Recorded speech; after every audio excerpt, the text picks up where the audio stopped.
Omnibus is a production of iHeartRadio. This is Jim, and receiving this message. We are Ken Jennings and John Roderick. We speak to you from our present, which we can only assume is your distant past, the turbulent time that was the early 21st century. Fearing the great cataclysm that will surely befall our civilization, we began this monumental reference of strange and obscure human knowledge. These recordings represent our attempt to compile and preserve wonders and esoterica that would otherwise be lost. So whether you're listening from an advanced civilization or have just reinvented the technology to decrypt our transmissions, this is our legacy to you. This is our time capsule. This is the Omnibus.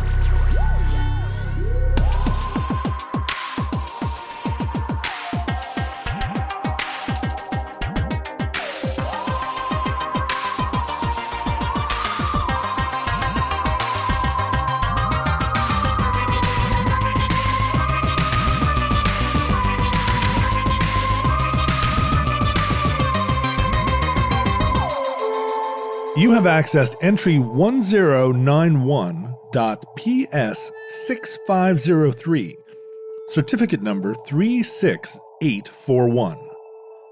The Rural Purge.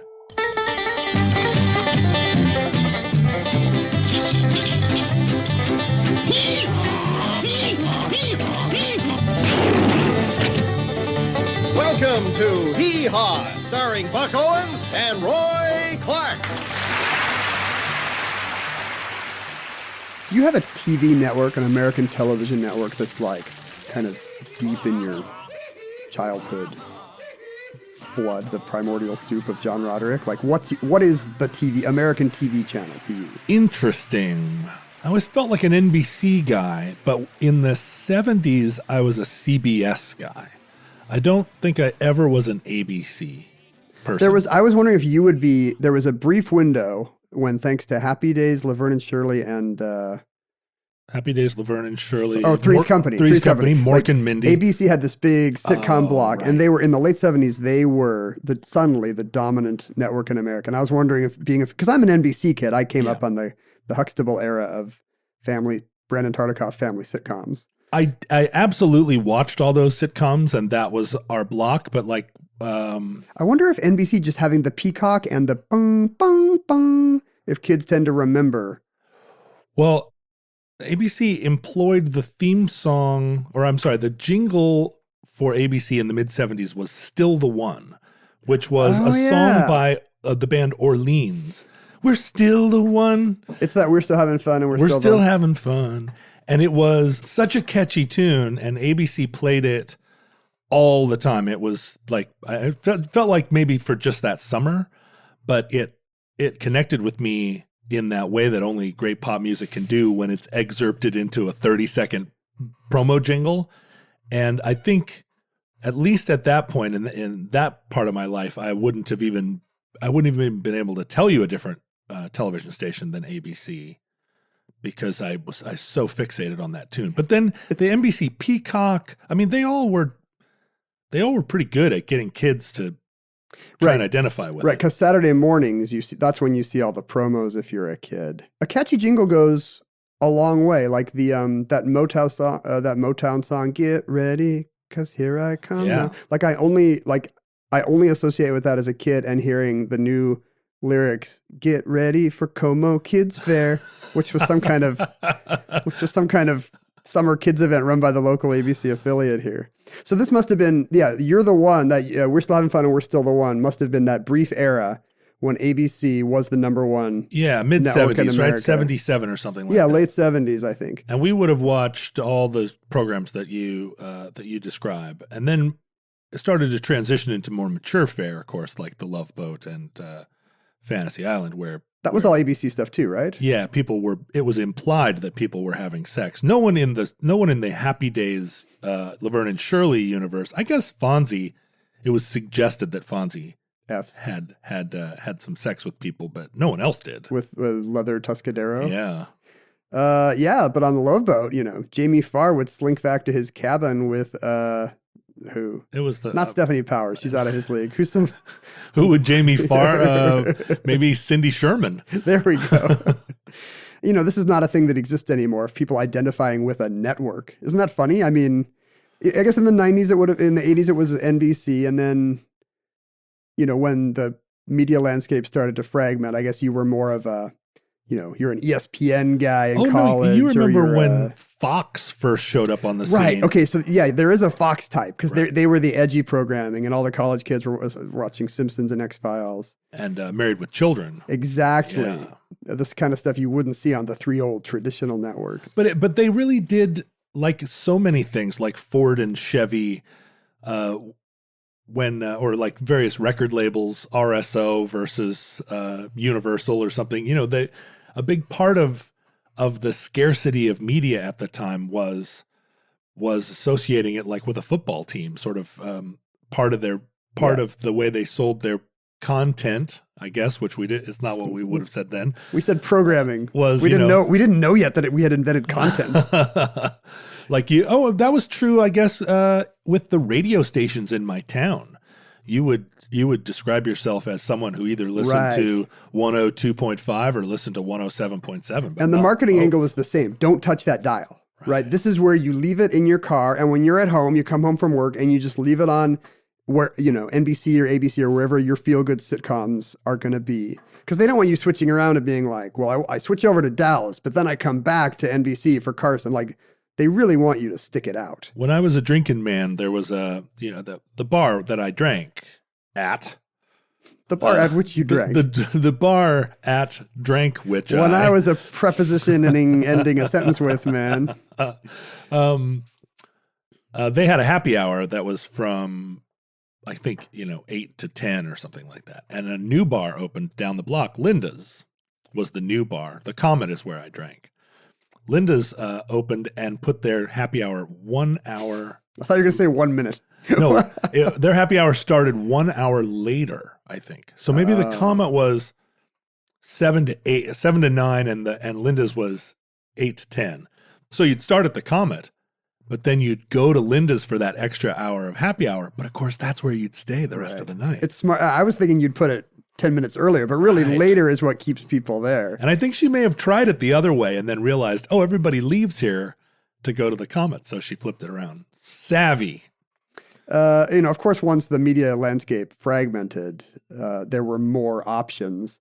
And, it really could reflect your personality more. Because honestly, the programming on NBC and ABC and CBS were not that different. What were the sitcoms that went up against Happy Days and Laverne and Shirley? Well, in the late 70s, NBC was just unwatched. NBC was a disaster. Right, I remember that. It was before the Cosby Show kind of remodeled its as sitcom brand. And so what did they have on? But CBS had kind of the classier, socially relevant stuff. That's where you would watch MASH or Archie Bunker. Okay. The Jeffersons. And I think that's why I associated myself as a CBS kid because of MASH. Classy. Yeah. It's kind of forgotten now that we think of, if we remember these three networks as monoliths at all, we kind of think of them as kind of interchangeable, three cars constantly jockeying for the lead. In fact, that is not true. CBS was the top-rated television network in America from 1955 to 1976 without interruption. Wow. Everybody else was because also that had Walter Cronkite too. They had Walter Cronkite. They were they were the Tiffany network. They were the kind of the gold standard of classy, respectable American family television. And they were just an unstoppable ratings juggernaut. In 1962, 19 of the top 25 shows on the air in terms of Nielsen ratings were CBS shows. Now, the Tonight Show was NBC. Yes. Which was always in that time slot the top-rated show, wasn't it? Didn't the Carson Show kind of have a lock at least on that nighttime? Yes. So there were other day parts, which I think is what they say in the TV world, where somebody else could be dominant. Somebody's soaps could be better than somebody else's soaps. Maybe somebody's game shows were better. Carson was dominant. Obviously, you can't counter program Saturday Night Live. But in prime time, CBS ruled. Which was when the most number of eyeballs were focused on the by an order of magnitude. This is when people are home watching TV, and this is when advertisers want to put the new cars and beers in front of dad. Right. And so that's the lucrative time for a TV network. And CBS did this on the strength of a wide variety of programs, going all the way back to I Love Lucy, but then popular Westerns like Gunsmoke. And by the late 60s, they were still dominant. In 1967, 1968, CBS had 13 of the top 18 rated primetime shows. And in 1968, the entire top 5 is a CBS lineup. The biggest shows in America are Andy Griffith, Lucille Ball's new show, Gomer Pyle, Gunsmoke, Family Affair. Boy, that really gives you a strange picture of the late 60s that being Generation X, we never quite see into. What year was that? Like, you're talking about 68, 69? 68. So you would think this is going to be counterculture, Laugh-In and Smothers Brothers. And it's seriously 5 shows where people are like, yuck, yuck. It's Andy Griffith, Lucille Ball, it's Gunsmoke. It's stuff that could have been on 10 years before or 20 years Hee before. Haw.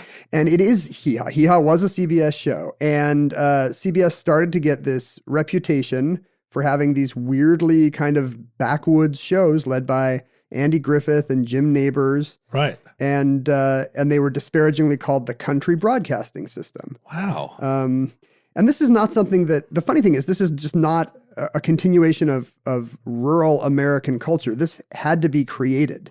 In 1957, there were a lot of Westerns on TV, right, which you could say is kind of a rural frontier. My dad loved unsophisticated watching Westerns. My mom would say, Dad would come home and, before I was born, turn on the TV and watch Gunsmoke or whatever Western was on. Loved them. In old movies, they always watch Westerns because you can immediately tell, you'll just hear bang, bang, bang, bang, an Indian war loop. Yeah. Wah, wah, wah, wah, and, the subtext is clear. We don't have to license any dialogue, but this guy's watching primetime TV, right, which is probably a Western. But the dawn of rural TV actually started in 1957 on ABC. When they badly needed a hit, and these 2 Broadway writer-producers, Norm and Irving Pincus, told them they had they're brothers. They're brothers. Had a surefire success. The Pincus brothers said, we got this idea, Walter Brennan, in a show called The Real McCoys, about kind of a West Virginia hillbilly family that comes west to California. They inherit a ranch in San Fernando Valley, and they move out to the valley and make pornography. Did Up From the Ground? No, they don't do that. Did Up From the Ground come bubbling crude? I mean, this is before the Beverly Hillbillies by 5 years. And so the Beverly Hillbillies are kind of ripping off. They're this rip off concept? of the Real McCoys. Oh, interesting. So for 6 years on on ABC, the Real McCoys were a huge hit, and it's the same Beverly Hillbillies kind of fish out of water thing. You got Grandpappy Amos, played by Walter Brennan, the cowboy sidekick from the 40s. Has like 3 Best Supporting Actor Oscars, I think. Very good opposite Humphrey Bogart in To Have and Have Not. But he's kind of this grandpappy who's out of step in the modern world. But typically his conservative worldview is proved to be correct. Of course. Even in the San Fernando Valley of 1959. And, there's a little bit of minstrelsy to it. I mean, this was not for rural people to finally see themselves. This was really for everybody in America to kind of laugh at these bumpkins. Right. The bumpkins that have a heart of gold. And that's true for most of this stuff, right? I thought you were going to say it was true for most bumpkins. Most bumpkins have a heart of gold. But no, Gomer Pyle is never wrong, right? By the end of the episode, his simplicity turns out to be the only thing that we can count on. The trappings are funny. Having a granny in a rocking chair on the back of a truck is funny. Right. And it's funny that they don't know how to use a telephone or whatever. But no, obviously their homespun ideals always went out in the end against the crooked developer or the snooty PTA lady or the contemptibly articulate man with a pencil mustache. Right. Yeah. There's an anti-bigotry episode of The Real McCoys, but it's bigotry against hillbillies. The local kids are calling the hillbilly kids slurs. So the other networks take notes of this huge hit. And in 1960, CBS rolls out its kind of appeal to that audience, The Andy Griffith Show. Mm-hmm. Andy Griffith plays kind of a widowed sheriff in a impossibly bucolic small American town of Mayberry. Andy Griffith, though, is smart. Like, he's not portrayed as a dumb hillbilly. He's like he's folksy. Folksy, right. And I guess Barney Five Don Knotts is dumb. The town is the town has some clowns. Yeah. But yes, in general, he's another kind of simple but wise, salt of the earth type. And that's not a fish out of water show. Mayberry is all about building the world of this, the kind of lost nostalgic America. But don't they have like city folks that come through and blow a tire? Or, I mean, I think folks come into Mayberry that don't belong there. I think so. And as you said, some of the later shows have the fish out of water conceit very prominently. Beverly Hillbillies, and then of course Green Acres, which has kind of a rich Park Avenue guy feeling the lure of the soil and moving his spoiled socialite wife to Hooterville. But here's my question. This is like 1960. America's changing. This is no longer the State Eisenhower era. This is young, vibrant Jack Kennedy's America. This is the new frontier. What, in your opinion, is the appeal of these throwback hayseed shows? Well, isn't it always that we pine for the simpler times of 20 years ago when we didn't have all these darned cell phones and whatnot? I mean, it seems like an eternal. If you read back like the Diaries of Samuel Pepys. Is he like the 1530s were the best? He's always talking about, how relaxed it was before the court got all up in its bunches. I think there's something to that, because the early 60s would have been kind of the dawn of the man in the gray flannel suit, where America, the average American man is now kind of a stressed, harried office type, right? Well, and who misses a simpler time. After World War II, there was such a transformation of rural America. This was when all of a sudden you had electricity and telephones and sewers going into all these places that up until throughout the war, I guess, people in a lot of rural communities were still they weren't on a grid of any kind. So that electrification, the suburbanization, the urbanization, it all was happening in this 10-year period. And it must have been incredibly destabilizing for people who weren't already living on Madison Avenue. It's tempting to think this is the time period when Americans moved to the cities. And of course, that's not true. When America was founded, 5% of the country was city dwellers. And today it's over 80%. But that inflection point where it passed 50% was around World War I. Oh, interesting. Yeah. Before 1920, half of all Americans were living in a city. And, if you look at early TV, it is kind of a sparkling, urbane atmosphere. It's erudite panel shows. It's, the biggest sitcom hit is I Love Lucy, this woman with a Cuban band leader husband and a nice New York penthouse who keeps meeting celebrities. Yeah. But even the honeymooners were blue collar city dwellers. Exactly. They're blue collar, but they're probably Brooklyn or the Bronx. And all the like the romantic comedies of that era too. They're all in penthouse apartments, right? They all these beautiful Art Deco apartments. Yeah. If you ever see someone out in a field, it's just that their car broke down. So the subtext of TV really is these are educated people, these are urbanites. And the 60s boom in Petticoat Junction type shows, I don't know if it's something in the zeitgeist or if it's just, chasing one hit. The Real McCoys was a hit, so let's do six ripoffs. Well, but think about Gilligan's Island. Which, I would prefer not to. No, I want you to. I want you to think about it. I want you to start with me at the very beginning. Now I can't. A 3-hour tour. Yes, that's right. Why do they have all those changes of clothes then? The Skipper and Marianne, the millionaire and the professor. You've never actually heard this song. If this was still the one, you would know every word. Gilligan and the rest. But Gilligan's Island and Green Acres came out about the same time. I think Gilligan's Island preceded it a little bit. Both had this millionaire and his wife who were put in this situation. I mean, Gilligan's Island is the ultimate.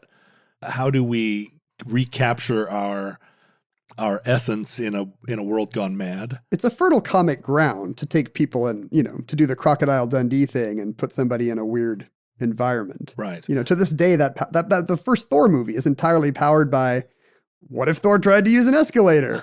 Is it going to be funny if he tries to order in a diner? I mean... Well, Munsters and Addams Family, same exact conceit except in a different direction. Like they're hillbillies, but like from the hills of Transylvania. And they don't recognize that they're the weird ones. Right. That's true. They think, they think the neighbors are weird. That's the whole joke. So you're absolutely right to look at all of this programming as kind of a piece. And is it a return, or is it isn't just fish out of water comedy. There's something really nostalgic about it for people of the time. It's not just like, hey, we've got, because Dick Van Dyke is a great example of a 60s sitcom that is still erudite people in a cool apartment. He's a showbiz cool insider. house. He writes for a comedy show. It could not be more insider meta. They're like mid-century modern. Goes out cool to his nice house. suburban mid-century modern house. Yeah. Mary Tyler Moore in capri pants.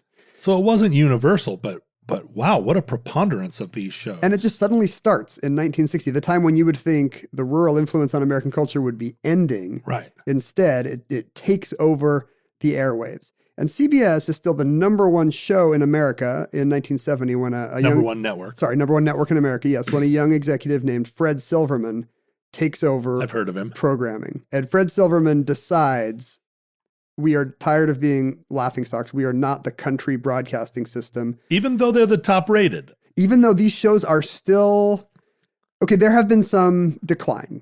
Green Acres ratings are down. Beverly Hillbillies ratings are down. These shows are past their prime. Jim Neighbors wants to leave Gomer Pyle to do the singing or whatever else he does. B. Benaderet wants to leave Petticoat Junction. You may remember her as the voice of Granny in Looney Tunes cartoons. Yeah. She was also the lead on Green Acres. So some of the shows are kind of winding down. But Fred Silverman, in the space of 1 or 2 years, institutes what's called the Rural Purge. It's not called that at the time. Right. But in hindsight, when we can see the network reshaping itself, you can see that he cancels anything old-timey on the network in the space of 2 seasons. So we think of Fred Silverman, at least I do, as somebody from the 80s. Right. Is he the ABC guy? Yeah, who's like an older dude by then. But in 1960 or 1970, he's like young Turk. He's like 30, right? Yeah. And so the old timey shows go away. It's all these kind of hayseedy country shows, but it's also, kind of stale seeming variety shows, Red Skelton Hour and other vaudevillian shows. The Westerns, that was the action paradigm for a generation of kids, was cowboys and Indians. But, the Westerns go away as well.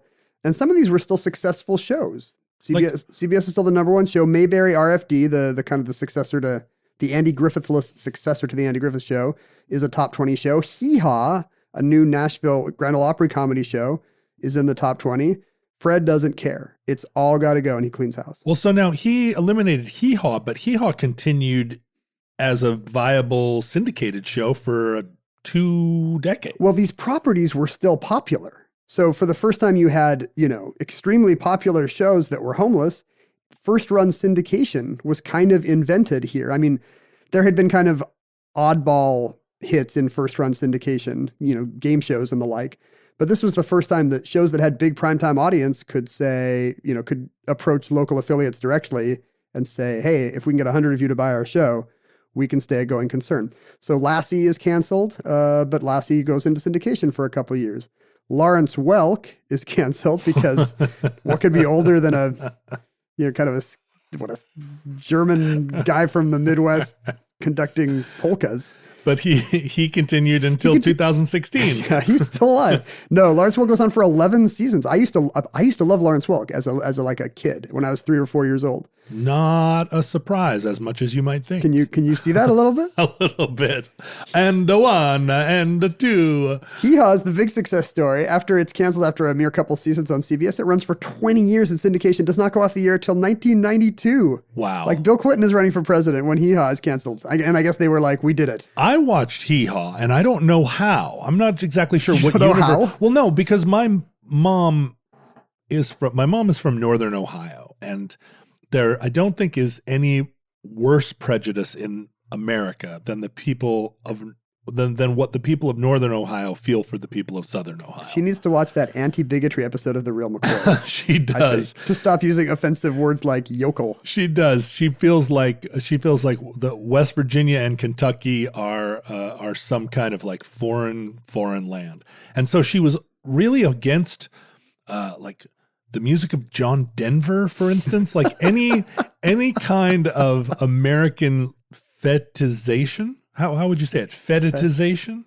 Making it fetid? Fetishization. Fetishization. Right? Like creating a fetish out of right. country. Any kind of American fetishization of rural country people. Yeah. My mom was like, drew a hard line against it in our house. Because in her eyes, they are trash and should not be She romanticized? She wouldn't use the word trash, but she feels like as a northerner, she felt like culture was something that the Dick Van Dyke Show was the world she aspired to and was the world that she thought was sort of morally superior. She doesn't think John Denver has an ottoman? She does not think that country roads are anything to celebrate. She thinks that city streets are better than country roads.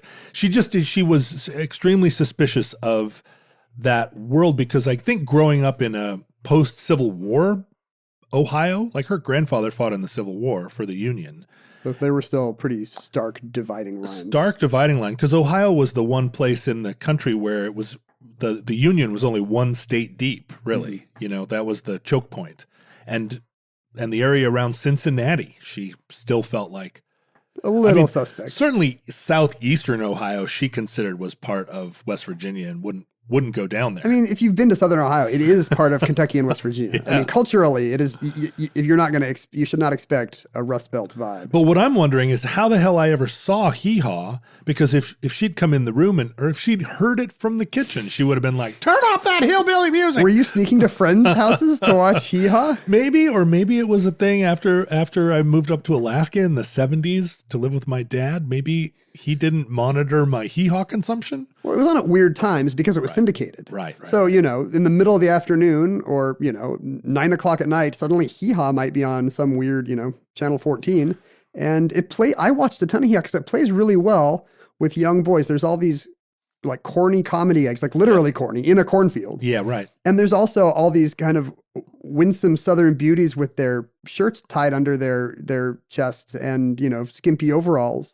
There's a lot of people slipping on banana peels. I mean, that's very broad. When I played the Grand Ole Opry, which the Long Winters. Oh, I'm sorry, not Grand Ole Opry. Did I drop this? when the Long Winters played the Ryman Auditorium in Nashville, there's a bronze statue of Minnie Pearl in the lobby of the Ryman.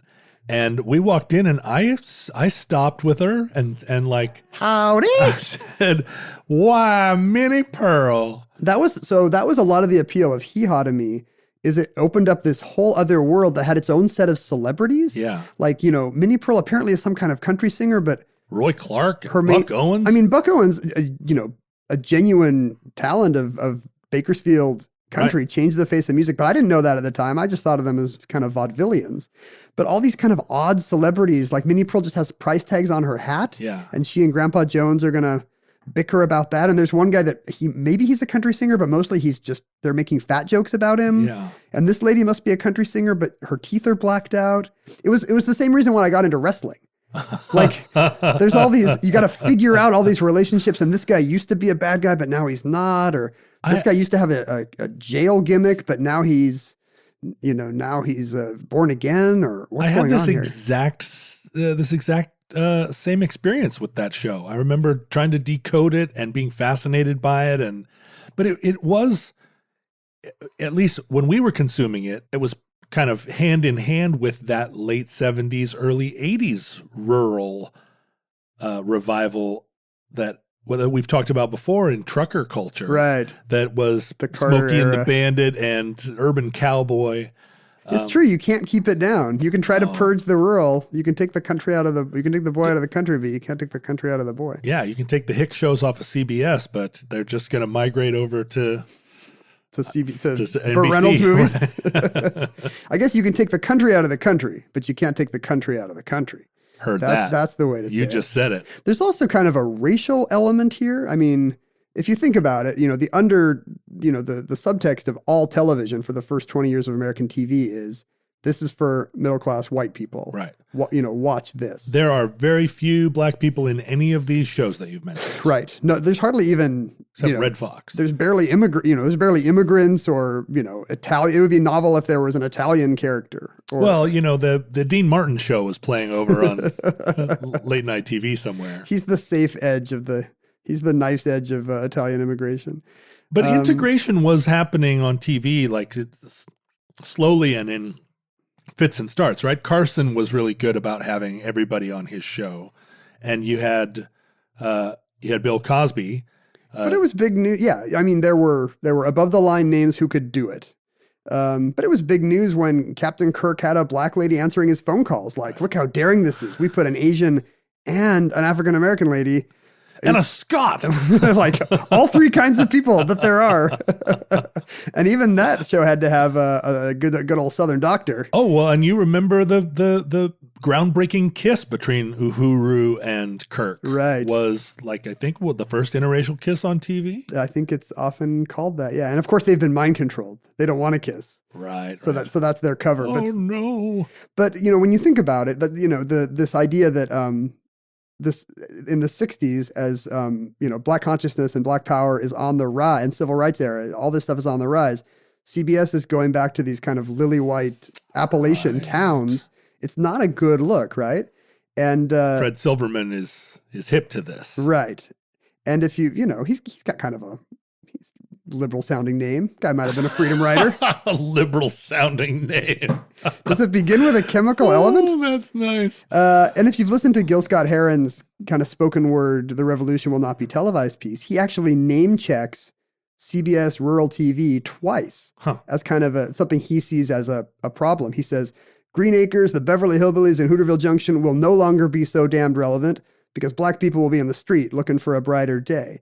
He says the theme song will not be written by Jimmy Webb or Francis Scott Key, nor sung by Glenn Campbell, Tom Jones, Johnny Cash.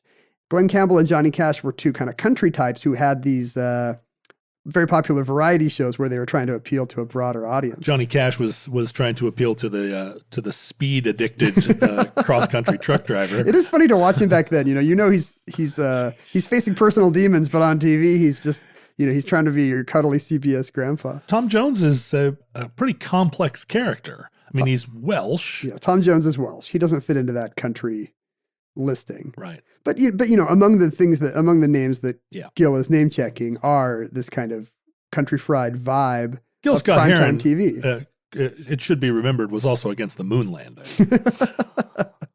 Well, look, if you could cancel Beverly Hillbillies, wouldn't you cancel the moon landing? Like, it's kind of a wash. The main reason all this happened, though, was not social or even socioeconomic. It was straight up economic.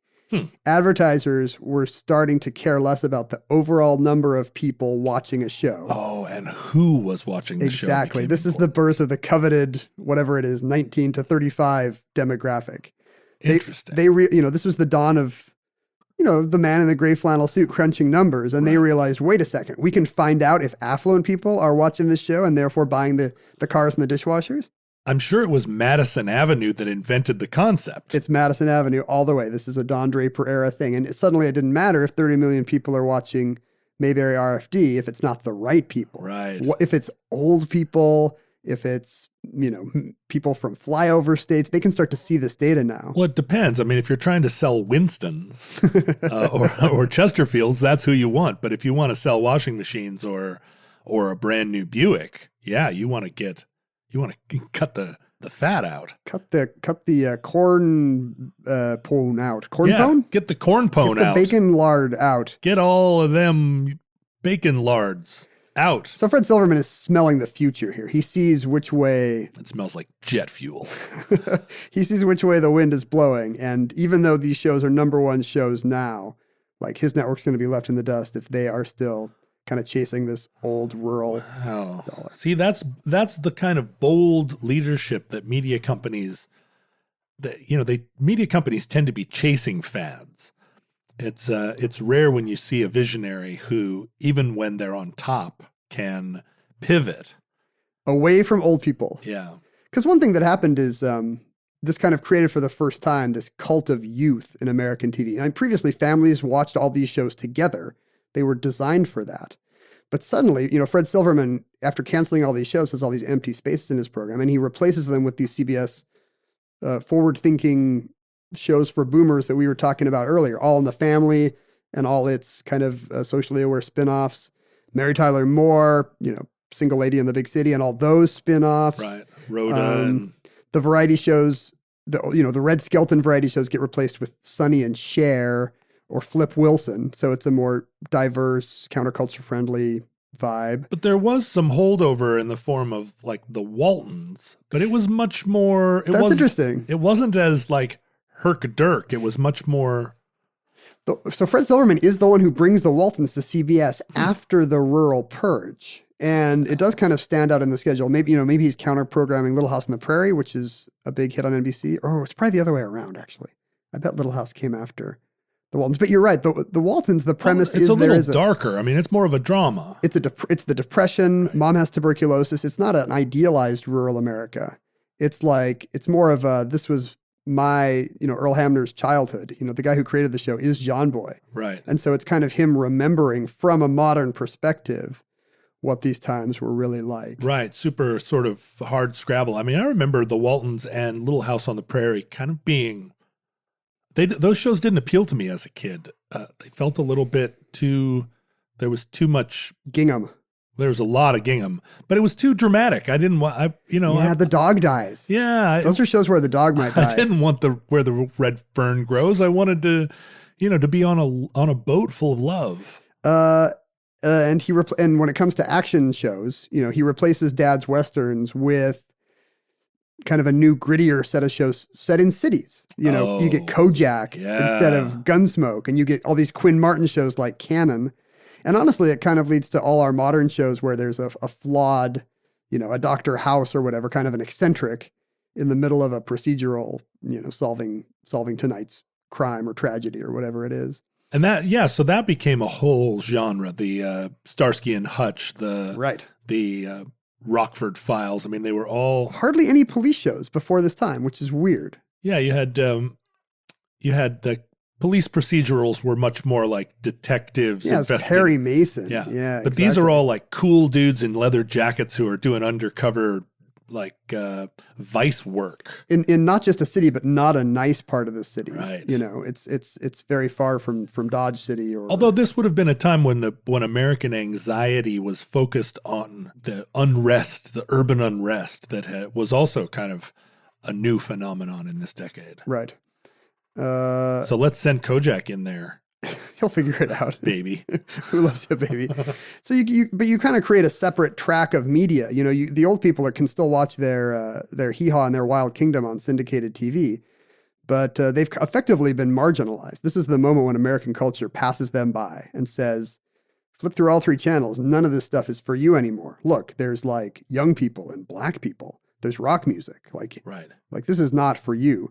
And so maybe this is the beginning of kind of the creation of a ghetto for old people in the media, which eventually gives us the ability to create Limbaugh and Fox News for them because they've been told the mainstream programming is not for you. It's really interesting that the old people of Rush Limbaugh, of course, would have been. They were the boomers. The young people of, but it might have been their parents, but I think when All in the Family came on, again, talking to my mom, she was in computers at the time, and a lot of her coworkers were the pressed white short sleeve shirt and pocket protector types that put a man on the moon. Yeah. But they weren't very progressive. And she said she carpooled to work because that was the style at the time. And the other three guys in her carpool would sit and recap the previous night's All in the Family episode, unaware that Archie Bunker was the villain, or was the cad. That we're supposed to be laughing at him. They admired him as he told off those hippies and those. And then words you can't say. And she just sat and kept, just like head down. These were guys she worked with. They were her friends. But when they started talking about All in the Family, she couldn't even venture the idea that Archie Bunker was a was a sarcastic character, or was, you were not meant to see him as the hero of the show. That's funny that these are not refrigerator repairmen or whatever, that these are educated, but computer people, so educated. Well, I mean, we see the same thing today where, computer people are turn into libertarians the second that their stock options are on the line or whatever. Their progressivism is a millimeter thick. But it's easy to see. It could conceivably be easy to identify with Archie Bunker, but the spinoffs from that show were Maude, The Jeffersons, Good Times. Right. I mean, none of those shows are you going to go into. There's no window character there. Maude's getting an abortion. George Jefferson is railing against the honkies and the crackers. Although George Jefferson was a sort of clownish figure, but there weren't any white heroes in that show. Not at all. And this alienation also potentially leads to kind of an East-West divide in America. Some people had peachy folders and some didn't. Exactly, the Hardee's Carl Jr. line. It's really interesting if you look at electoral maps from the area following the rural purge. In the West, today we think of the Pacific states as kind of this reliable, progressive bulwark. But between 1960, when Nevada went for Nixon, or I guess in 1968, Washington went for Humphrey. And in 1988, Washington, Oregon went for Dukakis. Between those 2 years, there is not a state west of Texas that votes for a Democrat. Whoa. Isn't that weird? Wow. Even like when you look at the Ford Carter election, it's pretty much like a straight line down America. Like everything to the left of the line is red, everything to the right of the line is blue. And I kind of wonder if canceling all the Westerns and kind of telling the frontier, hey, or the frontier, as people insist I say. Frontier, I would say, yes. People telling the frontier, hey, But your people are from the frontier, so you can call it whatever you want. The dictionary says frontier is fine. I'm tired of having this discussion with well-meaning idiots. But this is the moment when the West kind of gets fed up with the Eastern elites, telling them, not only are we telling you where your herds can graze, right? We're also not going to let you watch Bonanza anymore. Like you don't get to see yourselves on TV. It's now all Eastern elites again. And this is the era of the rise of Ronald Reagan, probably from that same thing. Exactly. Ronald Reagan gets up on stage and says, "I'm part of the Sagebrush Rebellion, you guys. Like I'm one of you." The prominent Republicans of this era, Nixon and Reagan, were Californians who could plausibly say, we're the future of America, not these old-timey Southern Democrats, like look to the future with us, Richard Nixon and Ronald Reagan, the men of tomorrow. Because these were the beginnings of the water wars, the Bureau of Land Management. Right. Most of it comes down to that stuff and not Gunsmoke getting canceled. It's weird that they would posit themselves as the modern, vital, and virile future, but also have that connected to this sort of Western cowboy revisionism. It's sleight of hand for sure. Like, they saw how Kennedy got elected and thought, well, we got to do that, even if it doesn't match the platform much. Yeah, sure. Because the Southern Democrats had really shown their hand throughout the 60s. Civil rights era. Yeah, they just, they were hard to admire. And there wasn't yet that urban Democrat coalition. It hadn't become I was about to say the unstoppable force that it is now, but it still seems like it's fairly stoppable. So I don't know. I can't really say that, Petticoat Junction getting canceled led to the Reagan Revolution and Fox News, the invention of the modern kind of ghettoized media blinders. But I'm not saying it. And it all started because Fred Silverman did not want to be the network of the past. Pat Buttram, who played Mr. Haney on Green Acres, famously, lost his job from this and famously said the 1971 was the year that CBS killed everything with a tree in it, including Lassie. The presence of the Southern United States as a cultural force, as a rebellious force, is something that we see over and over, and we try to account for it somehow. But, of course, the South has a population of 120-something million people. Wow. If you give them Texas and Florida, right? If you give them Texas and Florida. And so it's a full third of the population of the country. More than a third, yeah. And so the idea of the South, Americans are fixated on it, maybe even beyond its it's certainly beyond its geographical and population significance within the country. We think about the South all the time because of our relationship with it is so troubled. And the South has Texas and Florida, but you could also say that these days it has Kansas, Nebraska, Oklahoma. Sure. Or it always had Oklahoma. It's maybe losing Virginia, North Carolina, but it's creeping up into Iowa. Right? Yeah, right. Yeah. So I think every time there's a rural purge one place, you get a rural splurge somewhere else. And that concludes the Rural Purge. Entry 1091.PS6503, certificate number 36841 in the omnibus. Futurelings, in the unlikely event social media still exists in your era, Facebook, Twitter, and Instagram are archived at Omnibus Project. You can see Ken and me fetishizing the South. That's what we always do. On our social media, at Ken Jennings and at John Roderick. I fetishize Southern food and possibly Hee Haw supporting players. In my family, my mom has this deep Northernism, but my father's family are from Kentucky. That's my dad's family as well. Yeah, so we grew up eating collard, mess of greens, and I love, Southern food is very deep in me. Southern food didn't make it all the way to me, and my dad was a ardent 50s liberal Democrat, but he was doing that in like angry response to his parents or to his mother and her family, who were just as Southern as could be. Then how come it didn't bounce back? How come you didn't rebel against your dad? I play the banjo. You love NASCAR. Everyone says so. No, it's funny. The migration out here to the Northwest, my dad really embraced unions and organized, not just organized labor, but the organized labor principle of liberal politics out here. And there was no other air in the room when I was growing up. It wasn't like you could have a different theory. It's also not a great city for soul food. Seattle? Yes. To this day, where would you go for Southern cooking in Seattle? It's there are places they pop up, right? And say like, Southern cooking over here. And then they all go out of business. But we do definitely, Ken and I like to go to barbecue restaurants and take pictures of cornbread. So follow us on Twitter and Instagram. You can also go to our Facebook page, which is the Omnibus Futurelings. You can email us at theomnibusproject@gmail.com, and you can mail us all of your homespun recipes.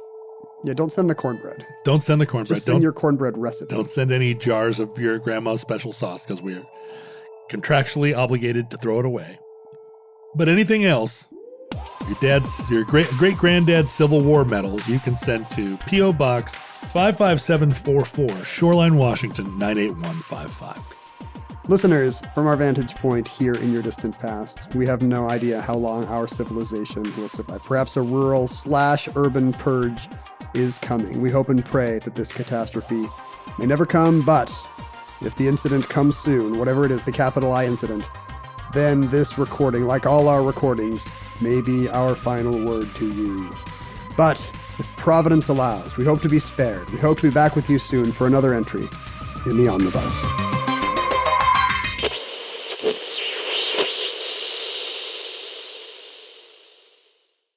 For more podcasts from iHeartRadio, visit the iHeartRadio app, Apple Podcasts, or wherever you listen to your favorite shows.